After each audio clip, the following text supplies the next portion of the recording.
안녕하십니까. 대구 기쁨의 교회 김유복 목사입니다. 오늘 우리가 함께 묵상할 본문은 사도행전 18장 24절에서 28절 말씀입니다. 초대교회의 양육이라는 주제로 이 본문을 함께 묵상해 보도록 하겠습니다. 본문을 제가 읽겠습니다. 알렉산드리아에서 난 아볼로라 하는 유대인이 에베소에 이르니 이 사람은 언변이 좋고 성경에 능통한 자라. 그가 일찍이 주의 도를 배워 열심으로 예수에 관한 것을 자세히 말하며 가르치나 요한의 세례만 알 따름이라. 그가 회당에서 담대히 말하기 시작하거늘 브리스길라와 아굴라가 듣고 데려다가 하나님의 도를 더 정확하게 풀어 이르더라. 아볼로가 아가야로 건너가고자 하므로 형제들이 그를 격려하며 제자들에게 편지를 써 영접하라 하였더니 그가 가매 은혜로 말미암아 믿은 자들에게 많은 유익을 주니 이는 성경으로서 예수는 그리스도라고 증언하여 공중 앞에서 힘있게 유대인의 말을 이김이러라. 신약 성경을 읽다 보면 놀라게 되는 것이 있습니다. 그것은 초대교회 리더들의 실력에 대한 것입니다. 이 시절의 그리스도인들은 구약 성경을 통해 예수가 그리스도라는 사실을 믿게 된 사람들이었습니다. 그런데 그 수준이 대단합니다. 아볼로는 성경에 능통한 사람이었습니다. 그런데 조금 한 2% 부족한 지식을 가지고 있었죠. 예수님의 말씀을 일찍부터 알아서 회당에서 열심히 가르쳤지만 요한의 침례만 알고 있었다고 누가는 기록하고 있습니다. 요한의 침례는 하나님의 나라가 가까이 왔으니 회개하고 그 나라를 준비하라는 뜻의 침례였습니다. 아볼로는 성령의 침례를 알지 못했습니다. 이게 무슨 뜻일까요? 구약 성경의 말씀에 따르면 하나님이 메시아를 보내는 날에 하나님은 메시아를 통해 하나님의 백성들에게 성령을 부어주실 것을 약속하셨습니다. 성령은 하나님의 백성들의 마음을 새롭게 해서 하나님의 나라를 살아갈 수 있는 능력을 주시는 분입니다. 그러니까 성령을 모르면 하나님의 나라가 도래했다는 사실을 모르고 있다는 뜻이 됩니다. 그래서 이제 이 아볼로의 부족한 것을 바로 브리스길라와 아굴라가 아볼로를 데려다가 가르칩니다. 그 두 사람은 아볼로의 가르침에서 부족한 것을 발견합니다. 그리고 그를 데리고 가서 하나님의 도를 더 정확하게 풀어서 가르쳤다고 쓰고 있습니다. 아마 브리스길라와 아굴라는 그의 스승이었던 바울을 통해서 배웠을 것입니다. 그리고 아마도 브리스길라와 아굴라는 성경이 말하는 하나님의 나라와 메시아 예언들 그리고 성령의 임하심에 대해서 그리고 예수 그리스도의 삶과 죽음과 그리고 부활로 나타내신 메시아 되심의 증거에 대해서 자세하게 아볼로를 가르쳤을 것입니다.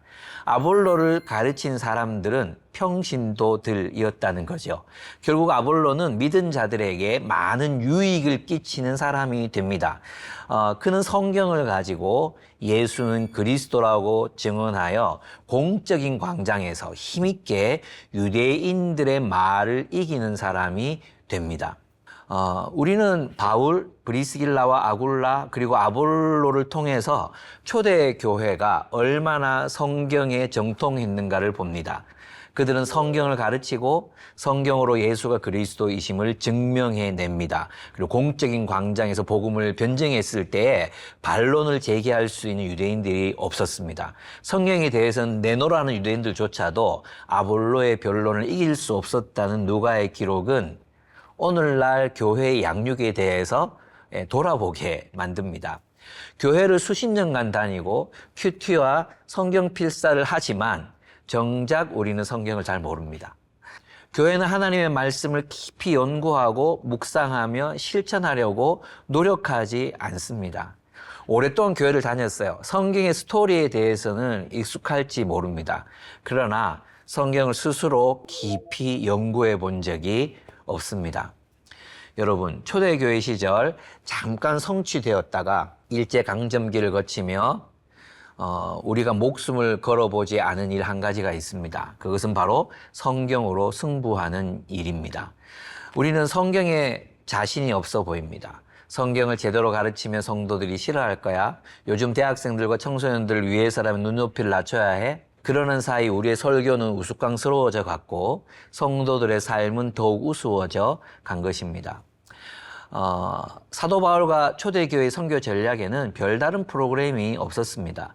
가지고 있었던 유일한 선교 방법은 말씀을 가르치는 일이었습니다. 구약의 예언과 예수 그리스도의 성취를 가르쳤습니다. 그는 어디에 가든지 회당에 먼저 들어가서 성경을 펼쳐들고 성경을 가르쳤습니다. 회당에서 쫓겨나면 누군가의 집에서 혹은 어떤 이의 작업실에서 성경을 가르쳤습니다. 사도 바울에게는 세련된 찬양팀과 멋진 예배당과 사람들의 눈높이에 맞춘 쉬운 설교는 방법이 아니었습니다. 그런데 바울은 성공했고 우리는 실패하고 있습니다. 우리는 사람을 모으는 일에 최선을 다했습니다. 그러나 우리는 그들을 말씀의 사람으로 세우지 못했습니다.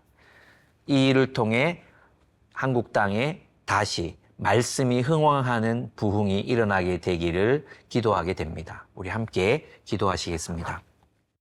하나님, 초대교회는 참으로 엄청난 실력이 있었음을 봅니다. 하나님, 초대교회는 어떻게 이런 사람을 길러낼 수 있었을까요? 오늘날 우리도 이렇게 성경에 능통하고 성경으로 세상의 지혜와 지식을 이기는 그런 사람들을 우리가 길러낼 수 있도록 우리에게 은혜를 베풀어 주옵소서. 우리가 가지고 있는 프로그램과 또 양육에 대한 모든 것들을 이 말씀에 비추어 다시 재고해보는 계기가 되게 하여 주옵소서. 이 모든 말씀 예수님의 이름으로 기도드렸습니다. 아멘.